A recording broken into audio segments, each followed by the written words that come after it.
The line of storms coming through our viewing area right now, and at 9:15 here on a Friday, let's get right to that. In fact, a look out from our tower camera shows a gloomy and rainy day. So as the storms move through, just know the bulk of the heavy storms are going to be over by the afternoon hour, but we will see some lingering showers throughout the day. In fact, let's look here at First Alert Radar, where you can see that line of storms moving through here at 9:15, but you can see it is moving rather fast, kind of moving on east. So as we continue to follow this, we've been watching all morning to see what kind of impact it's having. Roads, not too bad. Power outages, not too bad. So we're keeping an eye on all of this here across the WAFB region and South Louisiana as a whole. But just know we are expecting more of the same. The showers that are expected to pass throughout the rest of today. Temperature-wise, though, not doing too bad. It is going to be in the upper 60s to 70s. You can see 69 degrees is expected to be that high today. But as we head into tomorrow, Saturday, New Year's Eve, we are looking at a 30% chance in the morning, though. But Sunday, shaping up to be a nice day as we begin the new year in 2023. We are seeing more of that rain in the first week of the new year. But our First Alert weather team just wants to make sure we get through this weekend. We're going to keep watching day by day as we get into 2023. We're also tracking some of your news headlines here. A busy day in terms of air travel. So Southwest has been in the headlines recently with a lot going on because they've canceled more than 5,000 flights over the last 2 days. So today, it seems like there is some light at the end of the tunnel. We checked New Orleans Airport this morning, MSY. There was only one canceled Southwest flight, about 4 delays. So this is much better than what we've seen. We were seeing 20 to 30 delays and cancellations from Southwest. So Southwest, the CEO says that they've rearranged some crews. They've rearranged its fleet to make sure they can get people to their New Year's destination this time around. And so we're going to make sure that we keep an eye on all of those cancellations as today goes on and really throughout the weekend, because a lot of people who've been stranded since Christmas say that they've just been waiting, and Southwest gave them that estimated time period of this weekend to make sure they can get to their destination. Another big deal here, Southwest says that they're actually going to reimburse affected customers who had to wait on delayed or canceled flights. They said they're also going to reimburse certain costs associated with those delays. So whether you had to spend a night in the city that you were delayed in, or maybe you had to buy a bunch of extra food, or maybe you rented a car to get to your destination instead.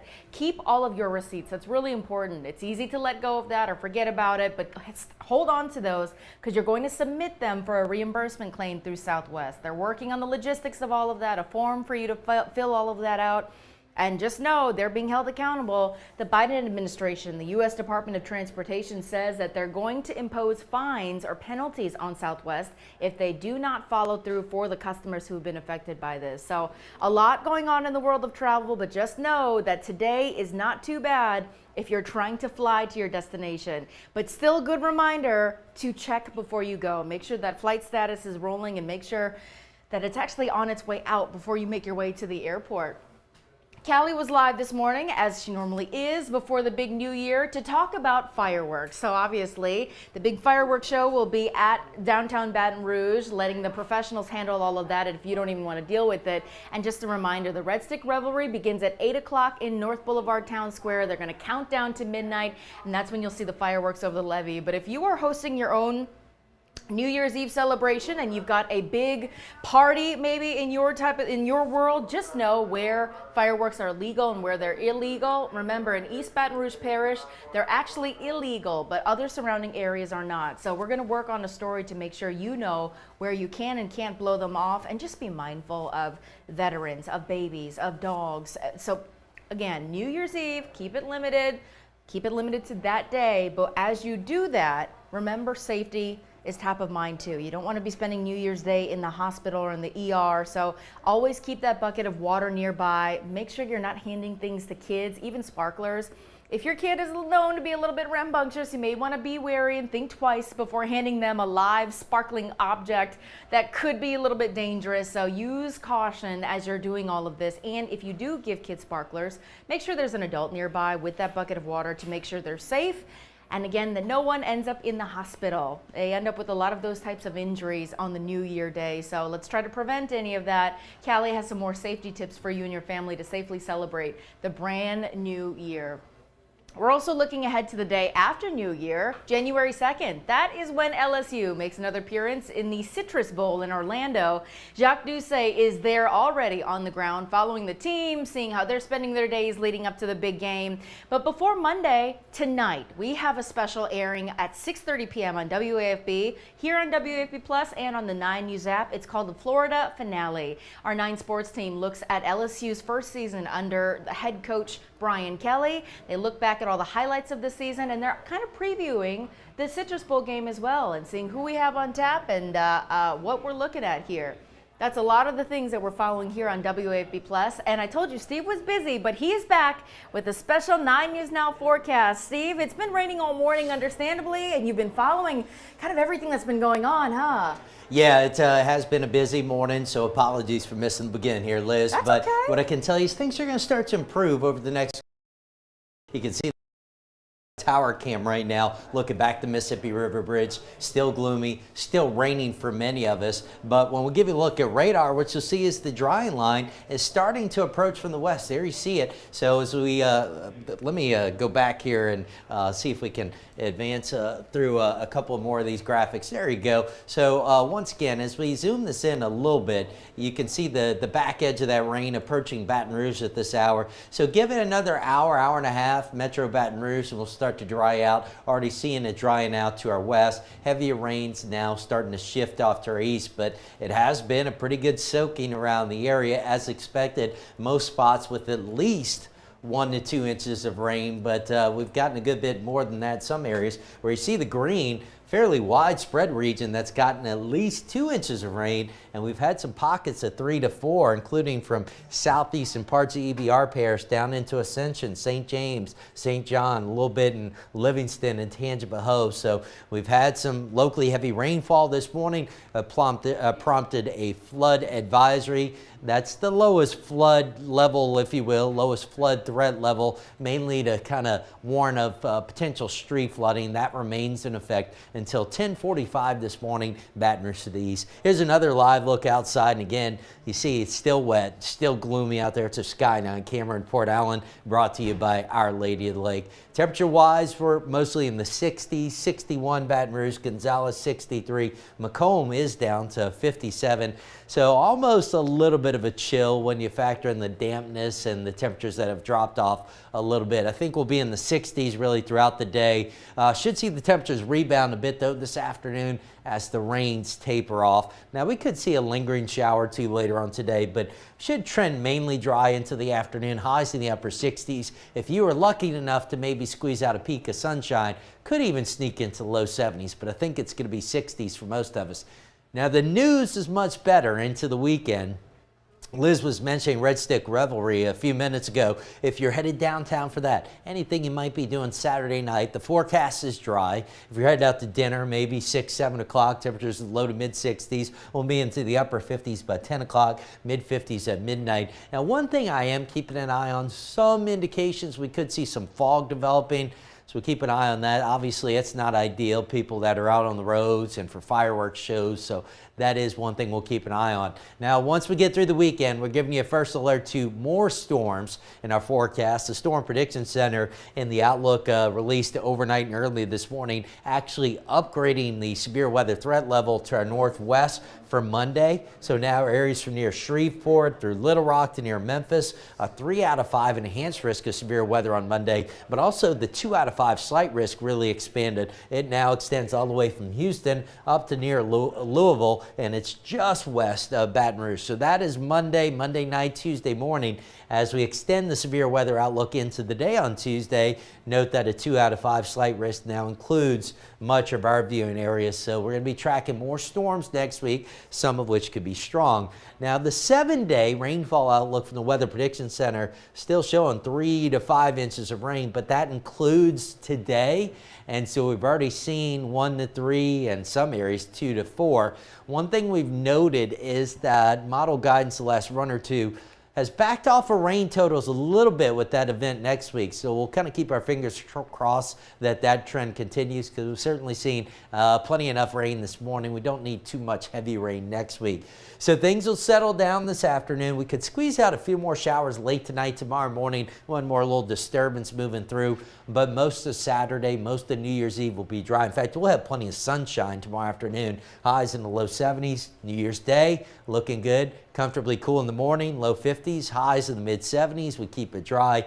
Monday, the first half of Monday, probably not bad. Late Monday, we could see some storms, and especially Tuesday. They'll wind down early Wednesday. Once they move out, late next week, Liz, not only will we dry out, we'll cool back down as well. So looking ahead to some better weather in the short term this weekend, and again late next week. That's overall not too bad, right, for this time of year? Yeah, so my wife texted a little while ago. She said, Yeah.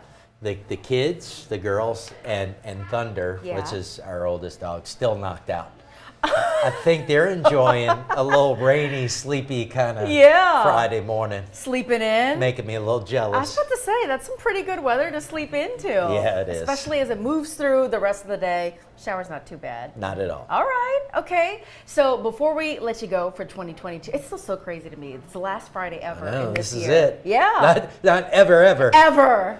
But in 2022. Yeah. The year ends in just, 2.5 days? And before we go, we do have a couple of funny videos for you. And Steve, these are fun because both of them kind of sort of involve weather and the recent weather in the winter weather we've been seeing. Okay. First, let's start up in Wisconsin because this is just too cute. So I know it's tough for you because you grew up here, but do you remember your first snowfall, like seeing it for the first time? Yeah, it was more of like an icy type thing with a little bit of snow in New Orleans. 1989, the big Yeah. Christmas outbreak. I think it's the first time I remember anything. Wow. But yeah, it's certainly not a lot. Did it look anything like this? Look at this. Not exactly like that.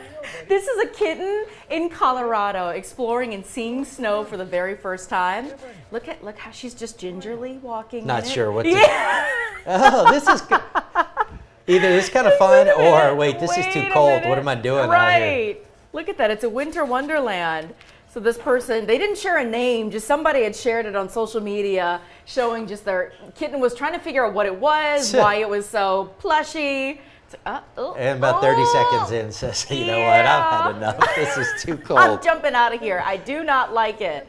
So that kitten, maybe not a big fan of the snow and cold, I guess. I Liz, don't think so, much judging like from us. Getting on the purse. So apparently the cold kind of hitting some bats kind of hard in Texas also as we got the big cold weather. So check this out. This was too intense for some of the bats. Hundreds of them in Houston went into hypothermic shock. So the Houston Humane Society actually rescued, these are Mexican free-tailed bats after they fell from a bridge colony there near Houston. Wow. They were rehabilitated, you see there, in an incubator to kind of help warm them up. And of course, since then, temperatures have rebounded, as we know, in this part of the world along the Gulf Coast. Some of the bats are already back out in the wild, but you know, you might have seen before when it gets chilly in South Florida, the iguanas. They kind of shut down and they'll fall out of trees because they're not native to South Florida. Right. They're invasive, so not really not really made to deal with the cold. Yeah. So I guess learning what the same with the bats. Maybe not really made to handle that kind of chill. Yeah, you don't think about that too, because we don't really deal with that here. And so when you see a whole, I don't know what you call a group of bats. I'm not sure. I knew there were a bunch around Houston. You know about them around Austin and San Antonio. And there's caves. I'm not sure. I knew there were big colonies in Houston. Well, you learn something new every day. Okay, interesting. For a good reason, Louisiana doesn't have bats. I think I'd be terrified if I knew we had that many bats. I think we have here. a few, just not a lot. I can remember quick story time with Uncle Steve. There used to be these camps out on Lake Pontchartrain, New Orleans East. Most of them were left were destroyed in Hurricane Katrina, but we had some family friends that owned one. They were real basic, but we were out there, a bunch of families one summer, and a bat flew in. And I remember the dads all chasing this bat through the camp. trying to scare it out Oh with my Bru- gosh. It was just a comedic thing watching this unfold. It's like 5 or 6 dads are trying to get Oh this my bat gosh. out of the camp. Yeah. Not with a whole lot of luck. I imagine like the funny clown music. Yeah, it was pretty Picturing much it, like yeah.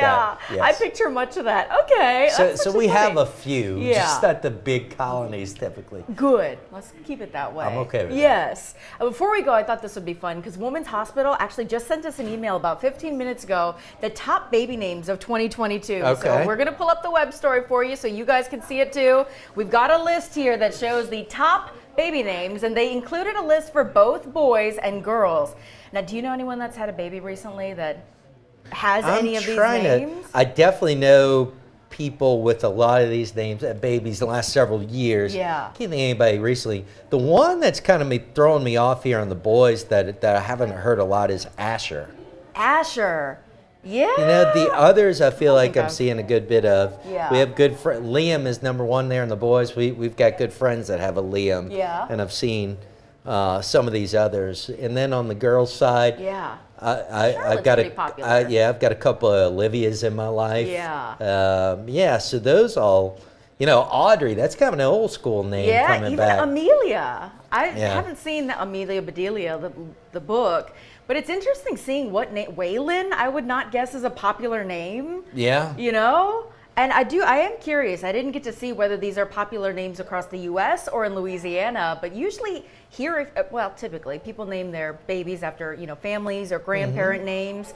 It's just funny that some of them are reoccurring, like James and John, the disciples. I feel like they always come up. Luke. Yeah. Some of those very biblical. Yeah, Joseph. You know, so yeah, a lot of the Noah, you know, you can go on down the list there, the boys especially. Yeah. But yeah, it feels like Wow. it kind of cycles. Yeah. You know, our youngest is Clara, which is kind of an old school name. Yeah. It's come back a little bit. So Both of your girls have beautiful names. They're very classy.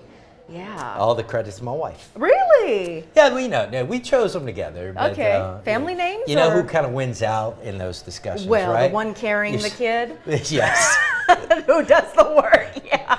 You are right, honey. Yeah. Whatever you want. Sure. Absolutely. Yeah. No, but no, we agreed on love Yeah. them. Yeah. They're beautiful. Are they family names or you guys just liked? No, we just Eliana was the Yeah. first one that was kind of so picked out of a pretty. baby book. Really? Kind of a unique name. Yeah. Although we've since met a few others. Yeah. So yeah. Okay. She's the only Eliana I know. And Really? Clara, for that matter. I've never met any other Eliana, Clara's, and Matt's daughter Laurel. I've never met another Laurel. Yeah, Laurel's a little unique. Feels kind of southern. Yes. Maybe Yeah. because I think of Laurel, Mississippi too. Oh yeah. That small town, that HGTV show. I think they're in Laurel, That's right. Mississippi. Yeah, I can picture the couple. I can't think of Yeah, the me I can't think of neither. the name of the show. Small town. Yeah. Oh man, small town. I was thinking small town show, but I don't. It's not something it. like that. Yeah. Okay. Well, there you go. Top baby names of 2022. We're waiting for you in the 9 News app. In the meantime, it is going to be another rainy day as we close out 2022 here. But give it another hour or so, Yeah. and for many of us, going to taper off. So we'll start to dry out this afternoon, and the weekend, actually, for the most part, looking really nice. We'll see you in the new year. Make the most of every moment together in a 3-row Mazda CX-9. Find yours during the season of inspiration. Make no payments for 90 days on a new CX-9 during the season of inspiration at Team.